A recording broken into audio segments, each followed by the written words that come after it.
welcome to the Moonshine Jesus Show, brought to you as always by progressivechristianity.org, a wonderful place for all your progressive Christian resource needs. Check them out at progressivechristianity.org, of course, and follow them on social media. We also hope that you will subscribe to the Moonshine Jesus Show wherever you get your podcasts. Today, we're talking about Doctor Who, and there will be spoilers if you haven't seen this season. I'm joined, as always, by my good buddy, Mark Samlin. How you doing?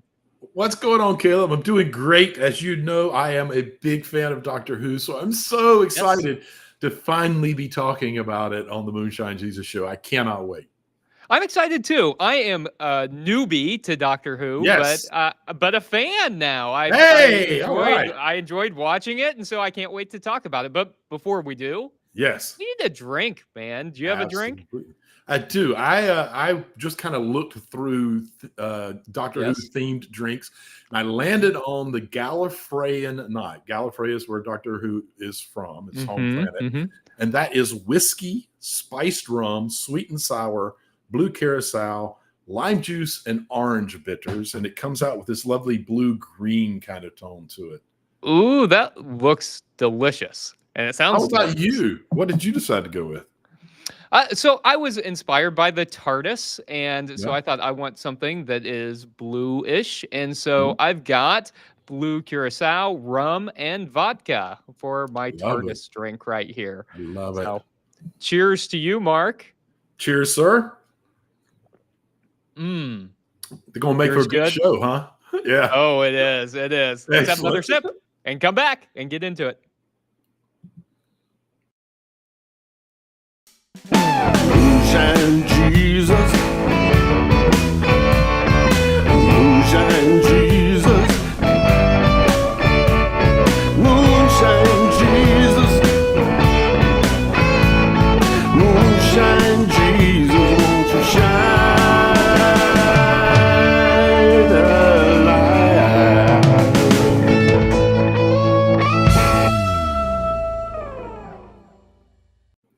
Hello, and thank you for joining us for our Geek Out segment of the Moonshine Jesus Show. We're going to spend a little time just really kind of digging in with the geeky side of the show. And we won't spend too much time doing that because we want to reserve enough time in this episode to talk more about the theopolitical implications of the show. But so we've already sort of like covered a little bit that I'm an old time from back in the old time. The show started in the 60s. I'm not quite that old. I started watching in the 80s. And you had not watched a Doctor Who before. And so none of it. It'd be fun. Yeah. It'd be fun to do this together, right? That's right. And and so it will be. We've got Doctor the 14th. Actually, he's the 15th Doctor. There's a little trickiness that happens at the beginning of this season. But he's the 15th Doctor.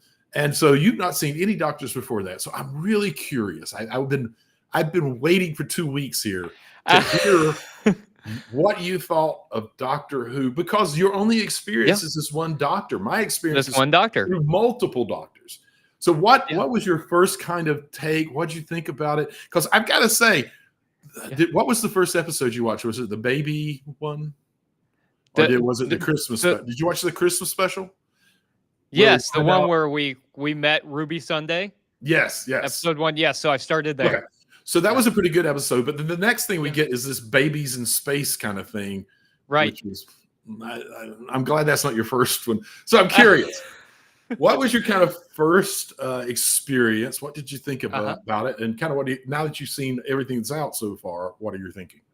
Yeah, and so I should say, too, that, like, not only had I not watched Doctor Who, but I only was kind of marginally familiar with Doctor Who, other than, like, knowing that, well, I probably should get into Doctor Who. I've thought that a number of times, and I just never have. And so I knew that, like, he traveled in the TARDIS that looked like a police call box, and I think I thought that he went through different times, but I don't know, and maybe like different dimensions or something. Right. But that's really all I knew about this franchise. So it's like brand new, and so I thought I don't have any other doctors to compare this one to, but Right. he was engaging to watch, and he was fun to, and I felt connected right away. So I did start with the Christmas one, and that was Great. helpful because I got to see that he met Ruby Sunday and what all of that was. I'll tell you, Mark, it took me a few episodes to get into it though, because at first there was a lot of like trying to figure out exactly what was going on. What are the rules of this? Who is the doctor? Lots of lore, even understanding right. what the TARDIS is. Yeah, that's right. And so they explained all of that for those of us who are good. I was curious. I wasn't paying that close of attention, but I was going to find out if there was too many stumbling blocks. But they actually kind of explained, huh? I felt like they did. Okay, like, good. Okay, we found out a few times that the TARDIS was a spaceship, and that like the mechanism that allows it to transform to kind of camouflage into different objects that are native to wherever he lands, that part of the TARDIS was broken, and that's why it's stuck as an old London police call box. Okay, I got that. I get that it looks one way on the outside, but on the inside that there are different properties where it's larger. The line you hear all the time is "it's bigger on the inside." It's bigger on the inside. For a long time, the companions, that was a required line. The first time they saw it, they would open the door and look around and run back out and look around it and go, "It's bigger on the inside." So it's bigger on the inside. Oh, that's funny. So I didn't know any of that. I also didn't know and so some things I had to look up because I was like, okay, well, there have been multiple doctors. Is that a James Bond kind of thing, like where they're just different actors and we pretend like there aren't, or were they different people? And then I figured out, okay, no, that's not how this works. That actually it is the same character, and whenever he dies, takes on a different form. Okay, I've got that. So it took me a few episodes to get into it. I'll tell you, the episode that grabbed me was the fifth one, where the doctor was not really present very much, and it was mostly the story. It was the one of 3 yards, or was that the bubble? Yeah, that one, 73 yards, where it's Ruby Sunday going through, and that's the episode that really grabbed me, and I'm like, okay, I care about these characters now. It took me a few episodes to really get there, and some of them were better than others, I think. A little background: Moffat, it kind of is who rebooted all of this, and Russell was one of the people early on in the reboot, because there was a whole dead time where we didn't have any Doctor Who, and they decided to reboot it, and it was a big deal when they did. We had lost both of them as writers for a while, and everything started suffering. The last 3 episodes, Boom, 73 yards, and the Bubble and something, I always forget what that one is. Yeah. They were both involved in it, and you saw a notable uptick in how the story was being told and filmed. And I have to say, amongst fandom, we are just out of our mind. I think 73 yards is one of the best episodes ever written. Yeah. A very good episode. And that's like I said, and that's interesting that you say that around the third episode, or the last 3 episodes, and it is around the 4, third. 5, and 6.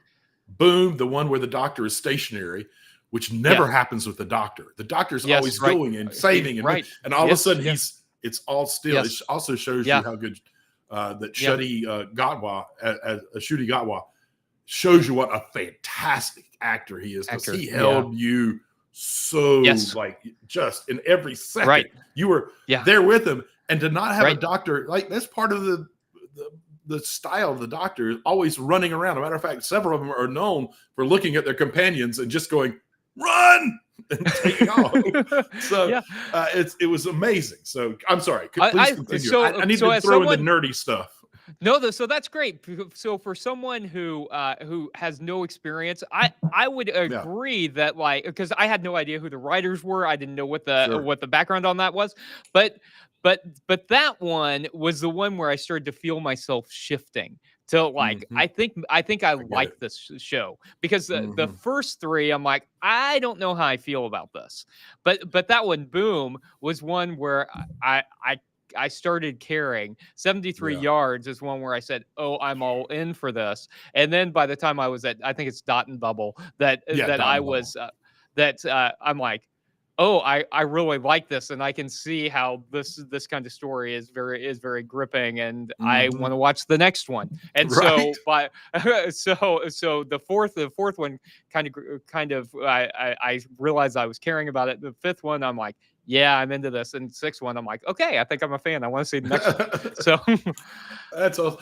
So let me ask you, as a new yeah, fan, yeah, uh, and I almost think, except for the Christmas special, which I think stands out more than the first couple of episodes, which were mhm, okay. They were kind of and we get episodes like Babies in Space or whatever it was called yeah, that are just kind of fun and goofy and silly and interesting, yeah, and have a little bit of something to say, but not a lot. We get those yeah, episodes, and they were very Doctor Who-y in that manner. yeah, But the Christmas episode and then those last three, man, yeah, what did you like them? Those are very Doctor Who.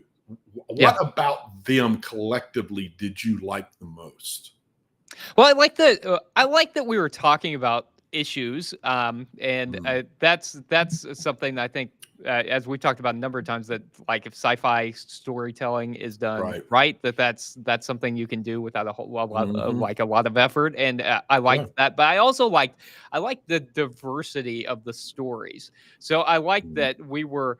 I can tell that there's like kind of an overarching storyline that carries through the season, but that Right. we're going to a bunch of different places. We're on different planets. We're in different times. And that's something that's kind of exciting to see, like, where you're going next week. And so, Yeah. like, at the end, where we get a preview of the next week's episode, and you say, "Oh, I'm going to the 1960s next week," Yeah. or "I'm going to another planet next week."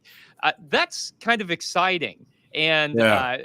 so that was something that really grabbed me, and I think made me Yeah. wanting to watch the next episodes, is to say, okay, we've got a completely different story next week. Yeah. And so that was my favorite thing about it. Do you have something about those episodes that really Uh, resonated with you? I love that there is this mystery on top, but that runs below the storyline. There's Mm, several, and at some point I might ask you about them.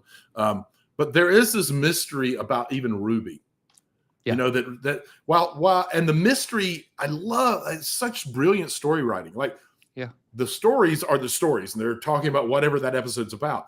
But right, underneath it, there's these little moments where you kind of realize, oh yeah, wait a minute, what's going on there? Like, mm, Ruby, when certain emotions, and I haven't quite sorted it out, happen, she sort of makes it snow. right, And yeah, it's like, well, wait a minute, I thought she was supposed to be human. yeah, What's going on? And I love, that's one of the yeah, great things I love. And it mm, feels like, okay, so this is going to be a sub storyline that's going to right, probably float along throughout this series, this season at least. And at yeah, some point, they've got to pay this off. yeah, As a matter of fact, I'm pretty sure she's only signed up for 2 seasons.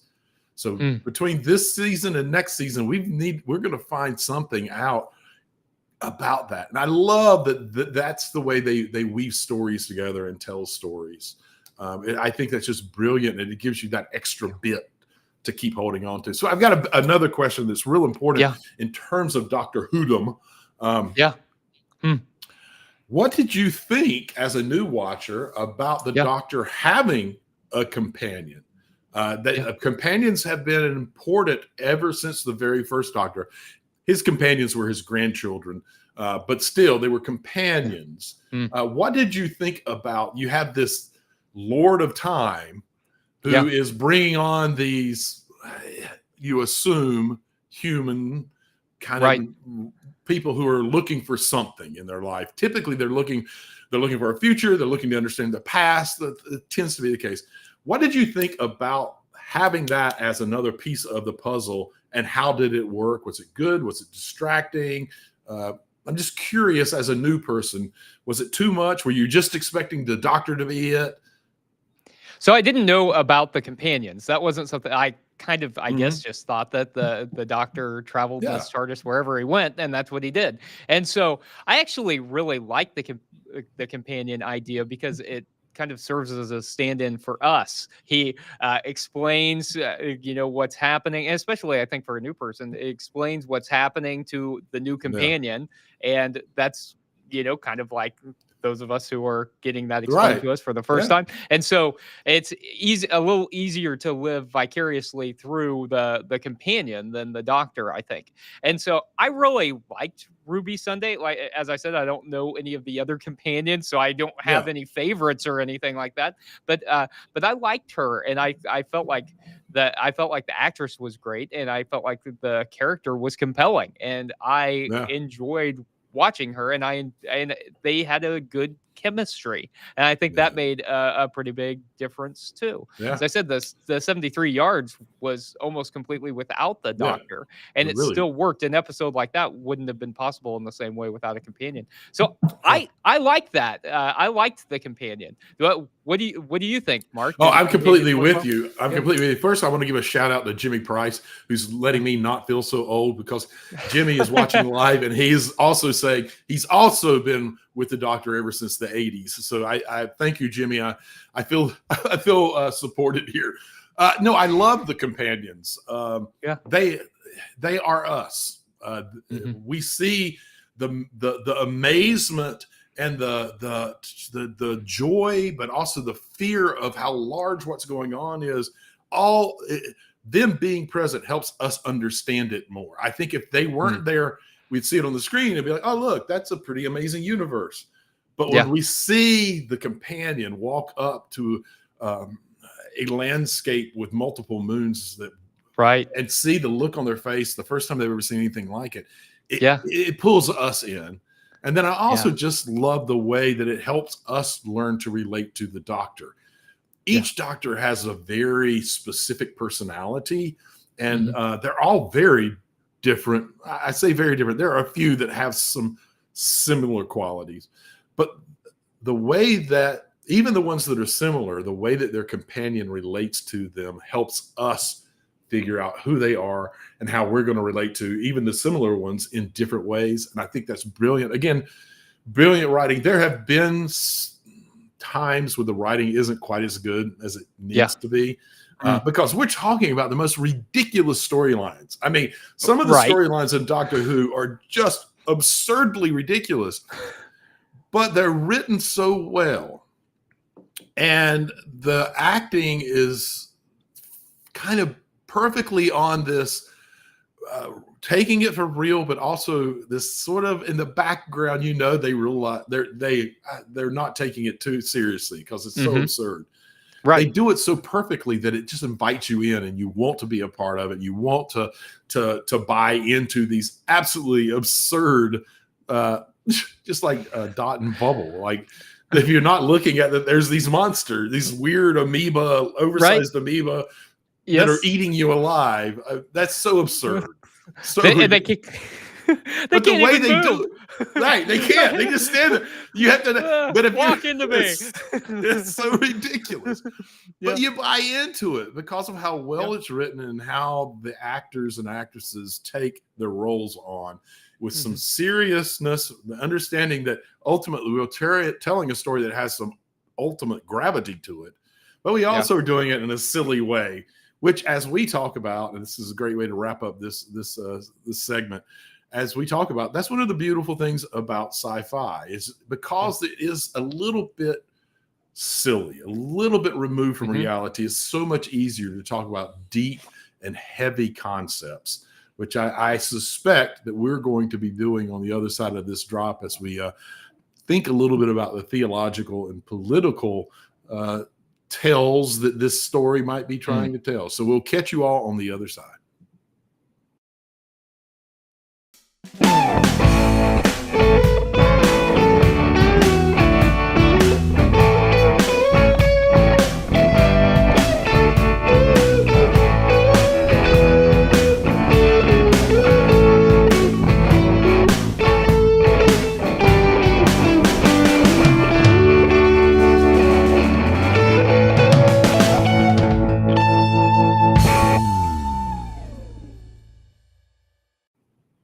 Welcome back to the Moonshine Jesus Show. We're entering our Theopolitico segment. We've geeked out a little bit about Doctor Who, and granted, I think there's a lot more we could geek out about as Mark brings his many years of fandom.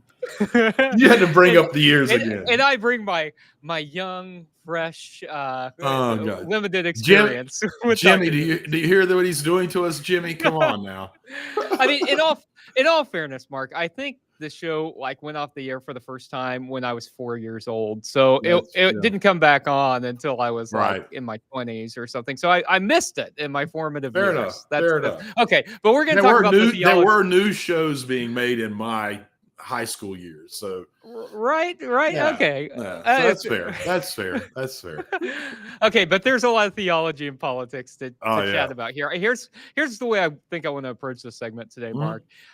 Because we are traveling in different places, different times. I want to ask a question about the Doctor in general, and then I want to take some themes from some of the episodes and talk about those. So first, I want to talk about the Doctor. One thing that he says is, I don't have a job, I don't have a boss, or taxes, or rent, or bills, and I don't have a purpose, or cause, or mission, but I do have freedom. And so I'm curious, Mark, is that enough to just have freedom with life? What a giant question. I know. We're starting out real broad. Right. It can be enough, depending on what you choose to do with that freedom.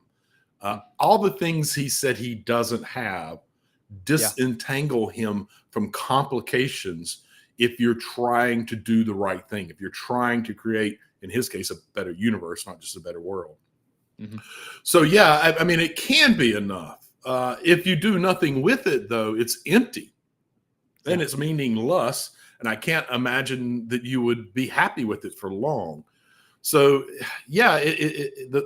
the being untangled with all the things he just named that he's not. I think we all could find ourselves in a happier place in life, in a more impactful place in life, if we could separate ourselves to some degree from some of it. Obviously, there's bills to pay. You can't separate yourself from all of it. But yeah, I think it is enough if you do enough with it. What do you think? So you've got the freedom to do with it what you will when you have freedom. I like that. In some ways I thought, well, some of that sounds really nice, to have the freedom to go anywhere, to do anything. I like that. But I was also thinking about Catholic social teaching, as one does as you're watching Doctor Who. Who. They go hand in hand. Everybody knows they do. They really do. I'm pretty sure it's on the Wikipedia page. I'm pretty sure. It is. You can't have Doctor Who without Catholic social teaching. And I mean, obviously I'm not Catholic, right? But the one part of Catholic social teaching that always resonated with me was that there is dignity in doing work. That the ability to do some kind of meaningful work is an inherent part of life that everyone deserves as a human right to be able to do some type of work that helps to give life meaning.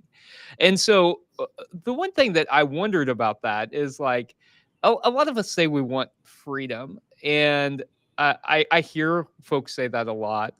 But I think the cause and mission piece of life is also super important. That I don't know that I actually want absolute freedom. I don't think I actually want that. I think I want a cause that kind of drives my life. I think that's one of the reasons I'm a Christian, is because I want a cause. I think the Doctor has a cause. I mean, his cause is to save the universe. His cause is to make it a better place, and his freedom puts him in more of a place to do that. I think to execute it as he he's not like I used the word entangled, where there's not so many constraints that prevent him. He can do exactly what he thinks is the thing that will make it better. And there's something kind of brilliant about that. and it is his work. It's just a work that isn't entangled. It doesn't have all these other restraints and constrictions that come along with employment. I think that there is a beauty to having a cause and a job that's full of freedom. I don't know. So the ability not to work within too tight boundaries that Right. you feel like you have to do things a certain way. I think that's a really important distinction. I really like that. So Mark, I want to move on to some of the episodes. So in in Space Babies, your favorite. Okay, we're going there, are we? I have to say that when I go throughout my week, my head kind of like, particularly if you're doing the Theopolitico, my head kind of goes through the things we might talk about just to kind of, kind of be on top of it. Right. My head told me there's no way we're going to be talking about Space Babies. Well, see what I like to do. Oh no! What I like to do is say, I wonder what Mark's not going to do, and let's do that. So well played, sir. Well played. So you get a slow Babies. Clap on that one. Slow clap on that one. Thank you. Played, Yes, yeah. I appreciate it. Okay, Space Babies is where I want to go, and we get I think a pretty obvious social commentary here. I mean, it's kind of heavy-handed, really, right? Yeah. So the planet makes it illegal to stop a birth machine. And so there's still a law in place that the babies have to be born, but they don't get care once they're born. And so obviously this is talking about the way we perceive reproductive rights, right? And the legislation about being pro-birth, right? So here's my question for you, Mark. Yeah. I want to know, how on earth do we get past this division in our country around reproductive rights? Okay, because on the one hand, you've got these folks who feel like it's super important for fetuses to be born. Then on the other hand, there are those of us who are like, no, this is the best decision between the person who's pregnant and their doctor, and this isn't really human life. And we've got folks, even people who are dedicated Christian folks who otherwise like want to pursue social justice, who want to care for the poor and all, but they're super hung up on the issue of reproductive rights. I want to know how, in our cultural conversation, we overcome this so that we can unite together to keep people like Donald Trump out of office. Because I think there's an argument to be made that the main reason he was in office was because of people's stance on abortion. How do we, could you solve this problem for us, Mark? I would really of course. I'm surprised I haven't decided to solve this problem already. I am too, really. I mean, what are you even doing? I don't know. You know, I have two answers, and my second part of the answer is going to come with a little story. Okay. The first answer is simply education. There is a reason why conservatives attack education and try to destroy it, because it's much easier to manipulate people when they don't have all the information that they need in front of them. Something as simple as when a fetus forms brainwaves should monstrously change the argument of reproductive rights, but it doesn't, because a lot of people just simply not aware. More importantly is relationships. I volunteer a couple of times a week at the local women's clinic, helping clients get into the clinic. It's sad to even have to say that this is a reality.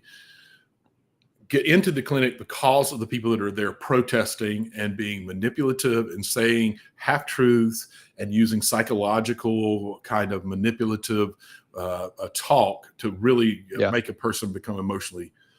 So this past week, a guy pulls up in what was clearly a hunting truck with a lot of stickers on the back. And the stickers made it real clear that he probably voted for Trump the last time. Okay. Gets out of the car. Young woman gets out with him. They walk into the clinic. He comes back out a minute later. Now, I should say, part of what's going on during all of this is one of the main protesters that shows up has a loudspeaker and is saying everything she can to try to scare and frighten and And oh, it's the same person. Like they come back every day, same wow. person. So this person's Other mission people in life. Wow. Yeah, it is. Other people come and join her from time to time, but she's there. And we put speakers up that are just playing music to try to drown it out so that the clients can go in and have on a difficult day, not have to deal with more difficulty. Right. So anyway, this gentleman comes back out, goes to the truck to get something, which happens a lot. Sometimes they didn't bring in the proper ID or whatever. And he looks at me, and he's got like a camouflage hat on. I mean, we know the person. Yes. And he kind of gives me a backwards nod, like, "Can you come over here?" So I walk over, and I think that we're good on the explicit use of explicit language here in terms of the way that we are on our podcast. But he says, "Is that goddamn lady here every fucking day?" And I was like, "Yeah, she is, man." Anyway, long story short, he's like, "I don't understand, man. That's my 15-year-old daughter. We either do this or she loses what control she had on her life. I'm giving my daughter her life back." Yeah. Now, I am pretty sure, because we talked for another 5 minutes, that there was a point fairly recently in his life where he didn't believe that. So I would say relationship is the big thing. Sharing and telling stories that people understand what's really going on, how it really impacts lives. And then it's kind of underscored by the education of understanding what's really going on in utero. So anyway, that's my long-winded way. You touched on a subject near and dear to my heart. I knew I would. And, I think that's a great point, Mark, that like whenever you can have actual conversations that get past the talking points, that makes all the difference in the world. And when it's somebody, it's just like with like say sexual orientation or gender identity, that when all of a sudden you're talking about someone you love, the conversation changes everything, right? Yeah. It's not about the political talking points. It's not about who has the most power or any of that. It's about real people and real lives. And so hey, Caleb, I appreciate that. Can I make a suggestion? I rambled on about that question. Let's extend this episode of the show so that we can dig into something, another episode. I want people to understand how diverse and deep this silly story about Doctor Who can actually be. Well, okay, and so this is a perfect example, right? Because we were making fun of space babies in the first segment, right? Yeah, and with good reason. With good reason. Yeah, I mean, but it was fun. It was a fun episode. It was, but silly and whatever. And about reproductive rights. And so that I think is the reason that I really got into Doctor Who pretty quickly was I thought this is doing a lot of important stuff. Okay, so I want to go to let's see, I want to go to episode 6 next, the dot and bubble. I was curious. Okay. I was curious which one you'd pick out of what was left. So I'm glad you picked it. I'm so glad you picked this one. So Lindy is the character that we kind of follow. She's the one who's got her dot and bubble. And so if you haven't seen this, it's a little electronic device that forms this almost VR-like experience around the person's head, but you can still see through. So it's a lot like and all of the VR are people's faces. They're people's faces. Yeah, it's all about connection in theory. Social but media, you also basically. But you can see the world around you beyond if you look. And so it's kind of like the new, like the Apple headset or whatever, right? You can set it to a mode where you can look beyond you. Okay, so Lindy is the person we're following. We find out that if she doesn't have the bubble on, she can't even walk. Like she's used to the bubble giving her directions. There are no arrows. I can't walk without the arrows. It's the funniest thing. She talks all the time about how stupid other people are. She can't walk without the arrows that show up in her bubble. Pointer, there's other directional arrows. Take 2 steps forward. Take 3 steps to the left. Okay, so she's spending all her time talking to people online. But I think one of the things we discover is that she doesn't really have any connections. Right. And the person that she really idolizes, Ricky September, the singer, she meets and she turns on him immediately for her own self-preservation. We also find out that Like there's racism involved here, and all kinds of stuff. So I think obviously, again, this is making a pretty direct commentary on social media, Mark. And so you and I both spend a lot of time there. I'm curious. Social media isn't one thing or another, but I'm curious, especially in thinking about this episode. Is it mostly good, or is it mostly bad? Yeah, because I recognize that it's like complicated, right? It's good and bad, but I'm curious, is it mostly good or mostly bad? It's like any tool. It is as good or as bad as you use the tool for. But this episode pointed out really clearly, if we go back to relationships, how it's difficult to actually have a well-rounded world of relationships in social media. We tend to enter into echo chambers where we're hearing the things we want to hear from the people we want to hear, which is very much what happens to our main character here. And while we think that this show is about the dangers of social media, at the very end, as everything's about to be destroyed, and the doctor is like, and we haven't mentioned that. It's weird we haven't mentioned the doctor is a queer black man, and he says, "Come with me, I can save you." And she goes, "We don't associate with people like you." And then all of a sudden, your mind starts reeling back and realizing, oh, she immediately like blocked him. And then when he came back, she didn't even recognize him. And everyone else was white. And you realize this is really about racial and racism, and how social media can cause us to live in such a tiny bubble. And it made me immediately think of particularly the conservative right, but also the progressive left, of how we stop understanding and caring about people who don't fit in our immediate world of our echo chamber, and how dangerous that part of social media can be.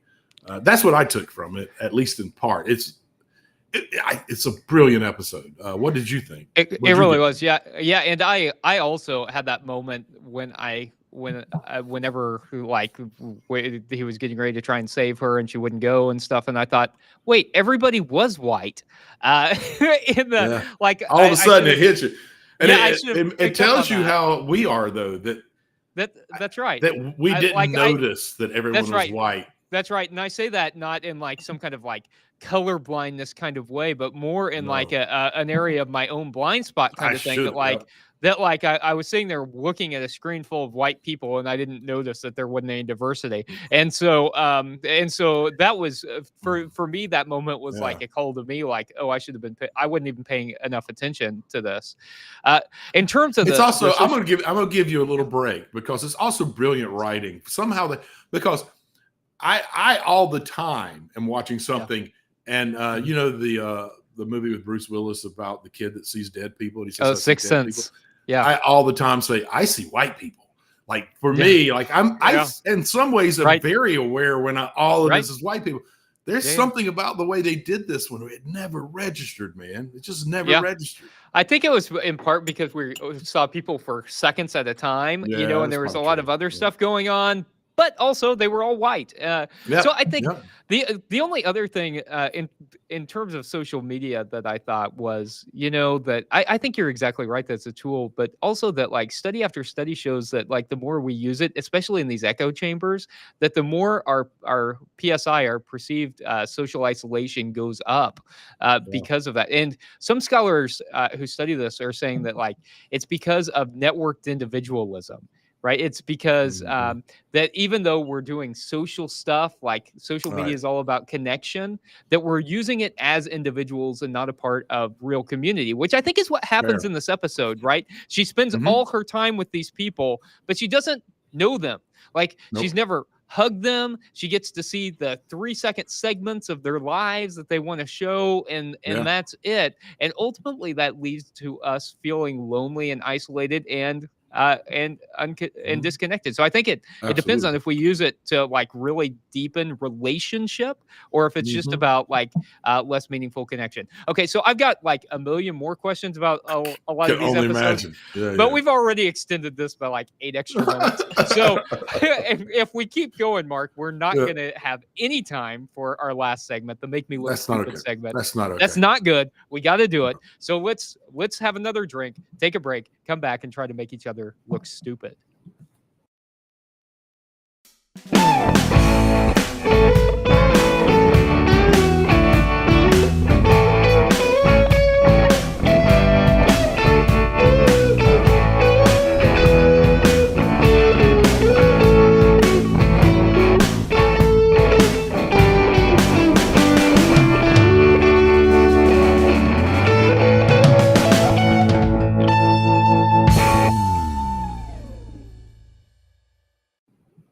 Thank you for joining us for the Make Me Look Stupid segment of the Moonshine Jesus Show. It's our favorite segment. Like I like to say, sometimes it's a segment where we ask a question to make our co-host look stupid. Sometimes it's a question we ask because we feel stupid and don't know the answer. And sometimes it's a question to ask them to forecast something so that we can make them look stupid in the future. That's sort of the route I'm going to take this time. I kind of figured that based on the way you said that. Yes. So that's kind of where I'm going to go here. And it's a complicated, I'm going to try to make it as simple of a question as possible, but it's a big question in my mind. Okay. All right. So I was so glad that you watched the Christmas special. Mm-hmm. All right. So I'm going to ask some quick little like yes or no questions. Do you remember in the Christmas special, Miss Flood, the next door neighbor who got mad about the TARDIS, then at the end of the episode, she breaks the fourth wall and she says, "Haven't you seen the TARDIS?" Even though she was mad about it at first. At the end of that episode, she breaks the fourth wall and looks at us through camera and says, "Haven't you ever seen the TARDIS?" Okay, I remember her, and because she's in a couple of the other episodes too. I don't remember the fourth wall break. She is there. She does the fourth wall break. There's also this character, and I had to look this up, played by a woman whose name is Susan Twist. Okay. She's, I'm going to guess, in her 60s. Okay. Dude, she is in every freaking episode, but plays a different character. The hiker in 73 Yards. Okay, yeah, I remember her. Who Ruby says, "Don't I know you?" And she goes, "No, I don't think so." That was her. Yeah. She was the face on the ambulance in Boom. Okay. She was Lindy's mom in Dot and Bubble. Oh. She is a tea lady offering to give them tea in one of the other episodes. She is one of the ladies. Okay. Yeah, she's one of the ladies that. Yeah. So we've got these two women, who are in reoccurring roles that have this mysteriousness about them. Yeah. Do you think they are important, or is it just a nothing burger? Well, let me ask you a follow-up question, Mark. So is it typical in Doctor Who to plant characters like this throughout the season for you to watch? Particularly in the reboot, it's very much normal for them to have a character that's floating through, that's involved in some way that you don't notice at first. It's not unusual at all. Okay, so yeah, I think then given that, then yeah, sure, it's going to be something important. But I'll admit that I didn't notice that it was the same actress who was playing that, and maybe it's because they were very small roles, but those were they were small. But also we saw her every time, and I'm like, every time. This is another bias. I'm like, oh well, there's another old lady there. There's another old white lady. Oh, white lady. Yeah, no, I noticed because when Ruby kind of paused and like, "Do I know you?" I was like, their writing is too sharp. They wouldn't have put that in there if they didn't want us to pick up on something. No, that's a great point because whenever she said that line, I'm like, oh, there must be something more to that. But there was so much that happened in that episode that by the time we got even down to the town, I forgot she had even said that. So so I admit that I missed that. I missed that. So yeah, I think there will be some kind of reveal, but I don't know. I don't know what it's going to be. Do you have a prediction about what it's going to be with all your Doctor Who knowledge? What do you think she's going to do? What role do you think she's going to play? I think it's one of two things. One, I do think that Mrs. Flood. Yeah. I think that there's a chance that Mrs. Flood and the actress Susan Twist are. There's some commonality in their characters. Not that because we're talking about two separate characters, neighbor, and then this other one who's coming through different episodes. The neighbor, it was striking that she was mad about the call box blocking the road, and then all of a sudden later she was like all positive and looking in camera and saying, "Have you ever seen a TARDIS before?" I think it's one of two. If they're related, if there's some commonality, I think. This is going to sound weird. I think they're both TARDISes that have their gear that causes them to be able to take on other forms. Oh, yeah. Intact. Partly because it would be very Moffat and Russell to have a character look straight at you and go, who was already negative about it, and say, "Haven't you ever seen a TARDIS?" And then be a TARDIS. Actually being a TARDIS. So I think that's there's a real chance it's that. If they're not related, and I don't really have any clue what's going on with Miss Flood, I think that the character that Susan Twist is playing, although I really think it's the TARDIS, that there's a chance because they made such a big deal about Ruby's mom and how hard she was looking for her and how they got this great PI and the PI couldn't find anything about it. I think since we see Ruby creating snow and stuff, that she comes from sort of a non-human line, and that maybe this is her mother searching for her or taking care of her or watching over her. Something like that. But then I also have a third possibility. Throw it out there. In the Who world, there is a character called the One Who Waits, and there's a great mystery around it. In the very first Doctor's seasons, he leaves a child behind. And this season, we hear the Doctor talking about his children more than ever before. And the Doctor tells that child, "I'll be back." But he never comes back. I wonder if this is another Time Lord, the child of a Time Lord, who has been following their father even through all of the changes and is trying to make a connection. I don't know. Those are my wild ass theories. I love it. But I would say one of those will stick. Like you throw them out there, maybe one of them will stick. They're not unsubstantiated. I've seen other people in different ways say some of the same stuff. So I think it's one of the things I love about Doctor Who. There's so many wonderful mysteries. So many wonderful mysteries. All right. Your turn to make me look stupid. Okay. I don't know that I will. This is more of a curiosity, but I'll try and keep it simple because I know we're running short on time here. So I want to go back to the 73 Yards episode where we ultimately discover that Ruby becomes the woman who is warning herself. Maybe she does. Maybe. Yeah. So I'm curious. I'm curious how you make sense of that episode, and what exactly do you think she was saying to all the people that she was scaring off, that they ran off and wouldn't talk to her ever again? What do you think if that really was her going back through there?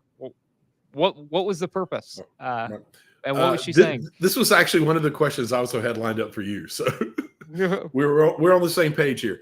Man, if I had asked it earlier, I would have had the glory of stealing, which you're awful good at. I don't think it's actually her. I think it's somebody, some Mm. other mysterious figure. I don't Yeah. know if it's her mother. Once again, we have this haunting mother figure that we don't know who it is and everything. Yeah. But the question of what did they say, I think is intriguing. I think is Yeah. really intriguing because her own adopted mother, Yeah. when she heard, freaked out and left. Yeah. Even said, I'm not really your mother, and your own mother didn't really want you. Yeah. Right. I think, I don't have the words that were said, Yeah. but I think when you take into consideration that there's clearly something other than human about Ruby. Yeah. Maybe she's part human, part something else. Yeah. Maybe Time Lord. Maybe Time Lord. I don't know. Yeah. I think that the person was telling them who she actually is. Yeah. And that the reality of it is so large and so difficult to comprehend and frightening about the amount of power she may actually have, that's what makes them run off. I will also say I happened to stumble across an article where I think it was Davis who wrote, Russell Davis. I think that he wrote this episode. He or Moffat one said straight up, I am not going to tell you what was said. It's more important that you try to imagine what was said. Wow. Yeah. So that's really interesting because the reason I chose to ask that question, I had several of them lined up here, is because I had originally thought, well, maybe it's just witchcraft or something. But as you spoke about your theories for what was going to happen in the season, I wondered if there was some kind of explanation about who she was and what her powers were. So I like that answer. I think that's right on. We'll see. We will see, I guess. There's not many more episodes left, I don't think. So listen, we spent a lot of time talking about Doctor Who, which I can't tell you how happy this makes me. I am just overjoyed that we got to spend so much time with Doctor Who. But we need to decide what we're going to talk about next week. Do you have any thoughts on what might be a good thing for us to explore? Well, there's actually a lot of good stuff coming out, and there really are. We really sometimes have some dry spells where we have a hard time finding some stuff, and we end up with some interesting choices. But we were talking before the show, Mark, about the Acolyte, I'm so excited the about new it. Star Wars show on Disney Plus, and I would be game for watching that if you would be. What do you think? I think that'd be great. I think if I remember correctly, the first 2 episodes drop. Yeah, a couple episodes tomorrow. A couple episodes drop tomorrow. It's the first time that Star Wars has done a live action Star Wars that is not set during the Skywalker saga. This is actually almost, not quite, 150-ish years before that. Yeah, I think it'll be fascinating to meet these new characters and find out what's going on. And so, I'm definitely game. And I appreciate you giving us that context, Mark, of when it's set, because as we've talked about it before, that's one of the challenges for going into new Star Wars media. It really is. Out when on Earth this thing is even taking place. So I'm game. Let's do it. All right, that's it for next week. We hope that you will all watch those first 2 episodes and join us next week for the Moonshine Jesus Show. In the meantime, we just want to thank you for being fans, for listening, for participating in what we do here. It's because of you that we get to do this, and it is one of the real joys of every week in both of our lives. So thank you. And with that said, we'll see you next week on the Moonshine Jesus Show. Moonshine Jesus, the bright sky. Moonshine